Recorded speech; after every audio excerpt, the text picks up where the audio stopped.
Has this ever happened to you? You put out the newest episode on your channel. You're excited about the video. You've worked hard, really put yourself out there. And even though you're trying your best not to obsess, you go to YouTube Studio Analytics anyway, and you check your stats, and oh my God, your subscriber count went down instantly. The video is barely out and you're losing subscribers. Well, you're certainly not alone. I've seen this with all of my channels on YouTube. And frankly, the phenomenon is present on every form of social media there is. It's not just a YouTube thing. So what gives?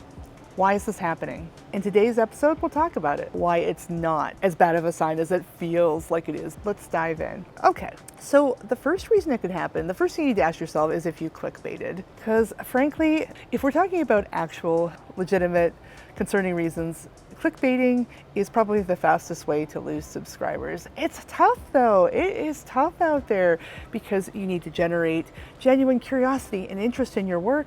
And there's so much competition out there. People, with the soy faces, that's what they call it, the little, those expressions and the big red letters and the dramatic titles. And it's like, you want to do a video about some gardening or how to put together a table or some other not life-threatening premise, a video on why you're losing subscribers on YouTube. How are you supposed to stand out next to these 911 things? I get it. There's this pressure always to be hyping up the title, hyping up the thumbnail, because you want people to watch, and people are drama sponges. So there's always an element of hyping up the packaging, making something exciting to watch. They do this on regular TV, like mainstream media TV as well. There's the sod symbol sound effects and the doom and gloom. I mean, all the newscasts have apocalyptic music, right?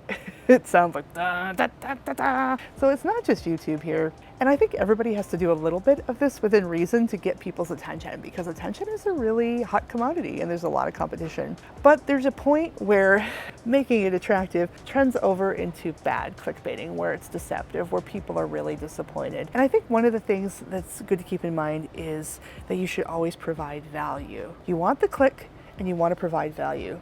Even if you gotta exaggerate a little for the click, because you can hate the game, but don't hate the player. There's a point where you may have delivered something slightly unexpected, but it delights them, or they're still happy that they clicked. So I think the key is to always provide value.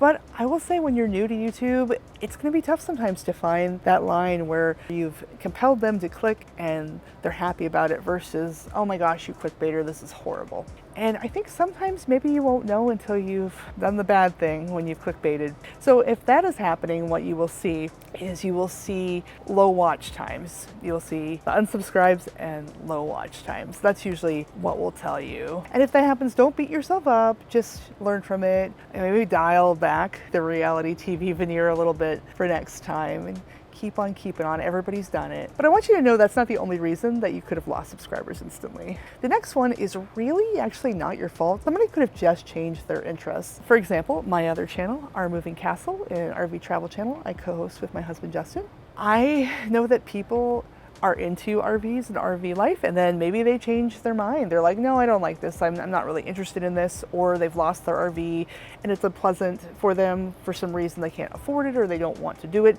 They're like, I hate RVing now. I don't want to be in this RV channel anymore. And when you post the new episode, it prompts them like, oh yeah, it gets pushed out to them. They remember they subscribed and they unsubscribed. There's all different kinds of reasons this could happen depending on your niche. People might be subscribed to a channel that does regional news and then they move out of the area. Like, there's so many no fault scenarios. It could be any of those things where they're not into a hobby, or they're not from a place, or they're not doing a thing anymore and they're just not interested anymore. It doesn't mean there's anything wrong with your content. People grow, they change, happens to everybody. I'm sure you've done it. If you think about it really hard, I bet you can think of a time when you did that. The next reason somebody could have unsubbed is because it was never a real sub, it was a supportive one.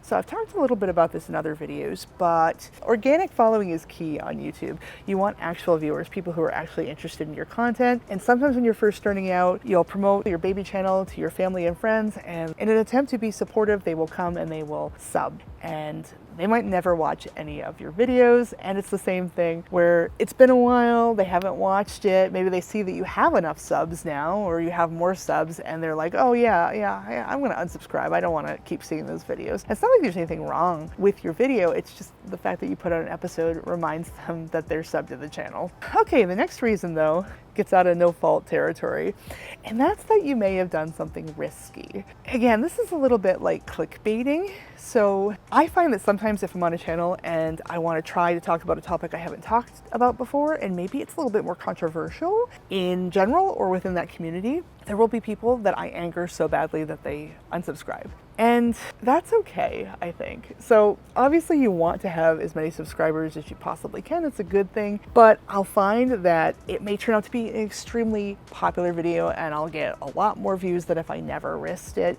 Plus I feel that way and I just put it out there. I'm just saying something. So some people are very like, ew, black. They do not want to follow or watch people unless they agree with everything the person says, and that's fine.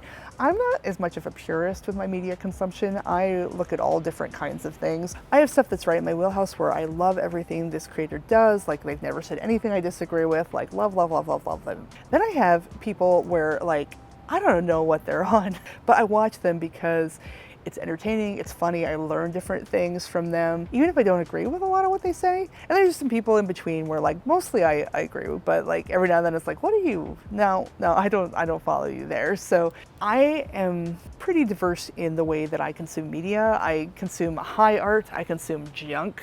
I'm very omnivorous in a way in my media consumption. A lot of people aren't. They might have exactly one template of things that they follow. And that doesn't mean that your work isn't good. It just means that person isn't the right person for you. But finding the right audience can mean losing some people who aren't right for you as viewers. It's all a process. The next reason is really interesting. People don't really realize this. People can have inactive accounts or those accounts can get banned and then you will lose those subscribers just because the account has been closed or banned somehow. Now, this is less of an issue of when you post a new episode. It isn't a thing where it's going to show on the video, but in general, losing subs and that process can happen just simply because people's accounts don't exist any longer. It happens. Which leads me to my final point, and that's that it could be happening because you're normal and it's churn. There's always this life cycle in any business where you have new customers coming in and old customers coming out, and it's a constant cycle. You're always going to have some degree of churn. It's the nature of the beast. You can't take it too personally. So that leads me into the last thing I want to talk about today, which is why it's okay. And that's because this is all part of growth. I kind of alluded to it a little bit earlier, but you can't get big. You can't gain lots of followers without losing some. It just doesn't happen. It's not the way things work. In my largest social media presence, which is over on Facebook, I have over 250,000 followers. And in the process of gaining a followership on this one page of 250,000 people, I have lost 50,000 people. Now, sounds crazy, like, oh my gosh, you've alienated 50,000 people.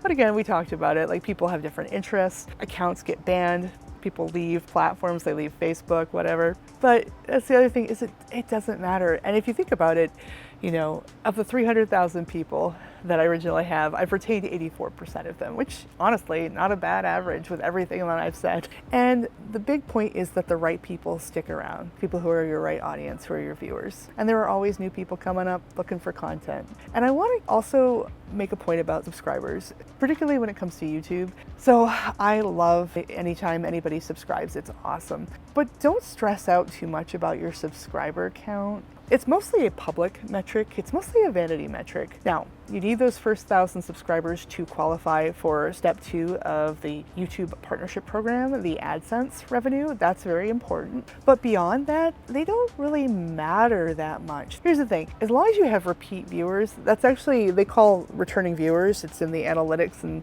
YouTube Studio, they call it the true subscribers metric. These are people who come and watch a video and then come back and watch another video. As long as you have people watching your videos, it doesn't really matter if they're publicly supporting you, if you're in their subscriber tab. That's the thing. You could have somebody unsubscribe and like, and then down the road, they'll see more of your thumbnails and they'll get curious and watch your videos. And even if they've unsubscribed and they're like, I can't support them anymore, they might actually secretly be watching you. That happens to me all the time. On all of my platforms, my returning viewer metric is higher than my public subscriber count. And you'll notice if you go to the percentage of your videos that are watched by subscribers versus people who aren't subscribed. I'll show you this. The vast majority of people who watch your videos aren't subscribed. It's awesome when people subscribe, but as long as you've got 1,000 subscribers and you're going, then don't get too worried about it. Things like watch time are much more important as far as the long-term viability of your channel, and if you're gonna monetize and make money, you're looking at watch time. But yeah, just wanted you to know that you're not alone. Lots of people go through this. Anyway, it was great talking to you as always. Thanks for watching, and I'll see you in the next video.